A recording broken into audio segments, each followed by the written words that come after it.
안녕하세요. 서울 S치과 최승원 원장입니다. 오늘 준비한 내용은 임플란트의 유지 관리에 관한 내용입니다. 그 전에 이제 보철물의 유지나 관리에 대해서 지난 시간에 간략히 다뤘었는데요. 오늘은 임플란트에 관한 내용으로 다시 준비를 해봤습니다. 임플란트가 요즘에는 거의 치아에 상실이 있을 때, 치아가 상실됐을 때 거의 첫 번째 옵션으로 선택이 되고 있죠. 옵션. 예전에는 임플란트가 그렇게 지금처럼 대중화되지 않았을 때는 치아가 상실됐을 때 브릿지나 혹은 틀니 같은 경우를 먼저 고려를 했었습니다. 하지만 브릿지나 틀니는 각각의 단점이 있어서 이제 아무래도 임플란트가 좋다는 건 알고는 있었지만 지금처럼 많이 다루지는 않았었기 때문에 이제 브릿지와 틀니를 위주로 이제 치료를 했었는데요. 우리나라에서 임플란트를 이제 본격적이라고까지는 아니고 이제 처음 이제 시술이 진행됐던 게 대략 1980년대쯤으로 기억을 합니다. 그래서 서울대병원에 지금은 은퇴하신 김영수 교수님이란 분이 계신데 그분이 이제 거의 선구자격으로 이제 치료를 시작을 했었어요. 그리고 90년대가 되고 이때까지만 해도 임플란트가 이렇게 많이 시술되진 않았고 더군다나 이때는 국산 제품은 없었고 이제 주로 외산 많이 들어보셨겠지만 브레네막이랄지 ITI라고 불리는 이런 외산 임플란트들 위주로 시술이 진행이 됐었고요.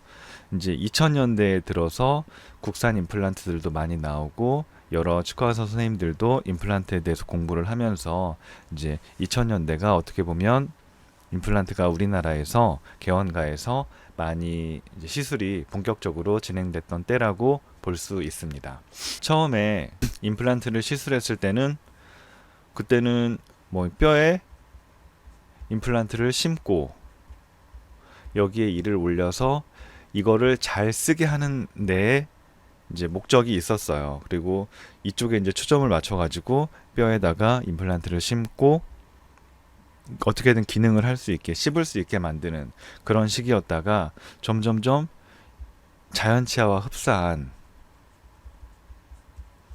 자연치아와 비슷하게 잇몸이랄지 아니면 치아의 형태나 이런 것들을 자연치아와 흡사하게 하려는 노력들이 그 이후에부터는 계속 이루어지게 되었습니다.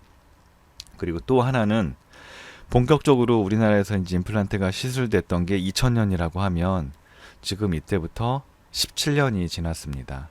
현재는 2017년인데 처음에는 어떻게든 임플란트를 만들어서 심어서 이를 만들고 여기에 초점을 맞췄었는데 이게 시간이 지나다 보니까 17년이면 꽤 오랜 시간이잖아요. 이즈음에 시술됐던 임플란트들에서 이러저러저런 문제들이 발생을 하기 시작했습니다. 이제 심겨진 임플란트의 엑스레이 사진인데요. 임플란트를 잘 보면 이렇게 뼈 속에 들어가 있는 픽스처라는 부분이 있고요. 그 다음에 나사로 연결돼서 중간에 어버트먼트라는 부분이 존재하고 그 위에 이제 치아의 형태를 잡는 크라운을 붙여서 이제 입안에서 기능을 하게 됩니다. 크라운은 대개 이제 임플란트에 나사로 연결하기도 하고 접착제로 붙이기도 하는데 요즘은 거의 그 접착하는 형식으로 많이 하니까 접착을 어버트먼트에 접착제를 이용해서 접착하고 이 어버트먼트는 픽스처와 스크류를 이용해서 연결되어 있습니다. 나사를 이용해서. 보철물의 유지 관리에 대해서도 말씀을 드렸었는데 그 내용에서도 이게 입안에서 치아라는 게 굉장히 많이 부딪히잖아요. 이제 10년 동안이면은 그때도 말씀드렸듯이 하루에 식사하면서 한 300번만 한 끼에 100번씩 300번이라고 치면 1년이면 365일이니까 거의 얼마인가요? 100만 번 정도가 딱딱딱 부딪히게 되겠죠.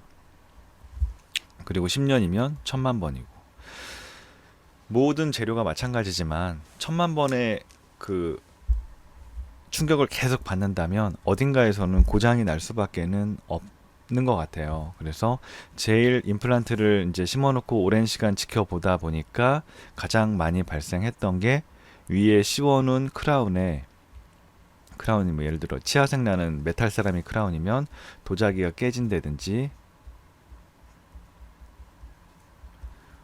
혹은 뭐 크라운이 아예 탈락한다든지, 아니면 뭐 반으로 쪼개진다든지, 힘을 받아서 크라운 부분에서 문제가 생기는 경우가 많았고요.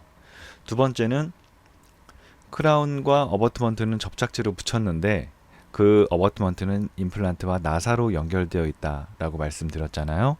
이 나사의 풀림이 계속 오랫동안 힘을 받다 보니까 나사 풀림이 발생하는 경우도 많이 있었습니다. 쓰다 보니까 임플란트 치아가 흔들흔들해서 보니까 나사가 풀려 있고, 그래도 이게 문제가 있는지 모르고 계속 쓰다 보면 나사가 꽉 고정되어 있지 않고 풀려 있는 상태에서 또 힘을 받다 보니까 나사 자체가 부러진다든지, 그래서 어느 순간 임플란트 크라운이 입안에서 탈락해버리고 이 픽스처 안에 나사 반이 딱 박혀버리는 뭐 이런 문제가 생긴다든지.